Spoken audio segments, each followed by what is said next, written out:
Hi folks, welcome to episode 3 of my 18 marketing tips in 18 days series, where I talk about an interesting marketing fact that's perhaps not so well known, but has a hugely powerful effect on consumer behavior.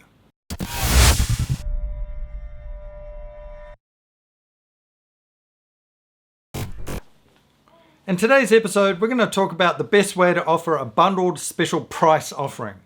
This is when you're offering your customers 2 products and you're either giving them one for free or you're saying buy both and we'll give you 50% off. Consider this example with chocolate. You've got buy one, get one for free on the left, $1.99. On the right, you've got buy 2, get 50% off, also $1.99.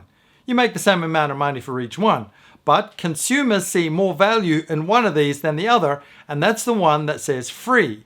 The reason is because consumers tend to overvalue something when it has the word free attached to it. And for that reason, they tend to choose the option that has something free attached to it rather than the other option, which is essentially just a discount. So whenever you're offering a bundled special price discount, make sure it's a buy one, get one for free deal. Thanks for watching. I'm Brent.